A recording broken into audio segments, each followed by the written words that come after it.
What is up, guys? Welcome on in. Today we're going to be doing something a little bit different by making a DIY light for your studio slash streaming setup.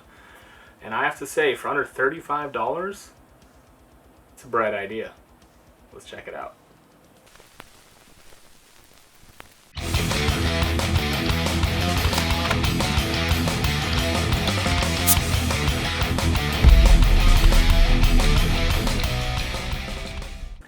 Alright, so how do you go about making one of these lights? Well, it's pretty easy. So, what do you need?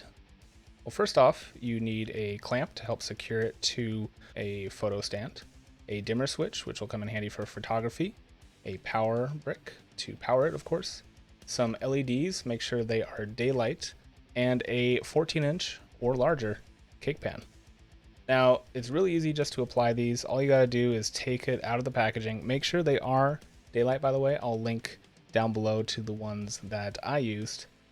And you really just try and secure them in the clamp before securing it to the cake pan.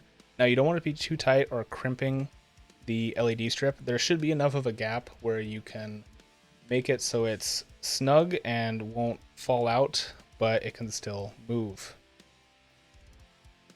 And then comes the fun part, which is applying the LEDs. Now, there's really no wrong way to do this. I tried to make it as even as I could, and leaving gaps is actually probably important as you want some of that metal to bounce light around and diffuse it even more.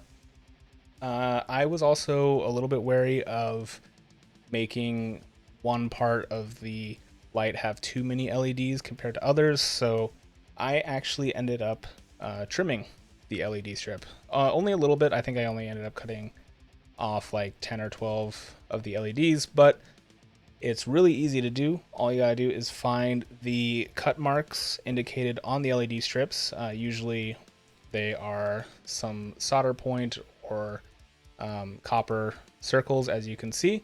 Just snip them off and you are good to go. Then all you gotta do is plug in the dimmer switch and plug it into power, and voila, you have light. Now, this is really nice for the price, but there are definitely some downsides. Obviously, you don't have any kind of diffusion. You could actually solve that just by getting some simple diffusion cloth. I actually ordered some, but with the way Amazon is right now, it'll show up in probably a month. The other thing is, with this dimmer switch we added, it's great if you want to also use these lights for product photography, which I would highly recommend. But unfortunately, this is not a really high quality set of LEDs, nor is it a really high quality dimmer switch. So if you do dim it down, you will notice on a lot of cameras some vibrations with the lights, and that's basically just metering of voltage through the LEDs. You can solve this, like I said, with better LEDs and a better dimmer switch, but you are then blowing your money on budget, and I didn't think it was really worth it. But for product photos, being able to dim these lights is fantastic. Just make sure you leave them on max for streaming. And there you have it, guys. Honestly, a really great DIY light for all your photo and streaming needs. I would like to mention that this video was inspired by a fellow YouTuber's video. I'm going to link it down below. I would like to mention that this whole time I've actually been filming this video on a second of these lights. That's right, I did actually make two of these. That one is actually a 16-inch, so the light is a little more diffused, which I think works even better for product photography. It's actually what I used for the overhead shots as well.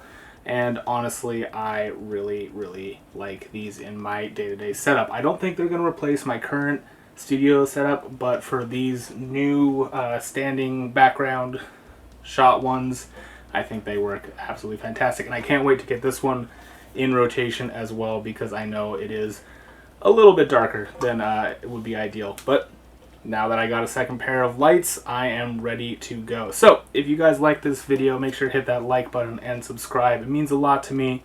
There are more videos coming, including videos on merch design, which is something I have been doing for the last 10 years and hope to send you guys on the right path with that as well. And that'll do it.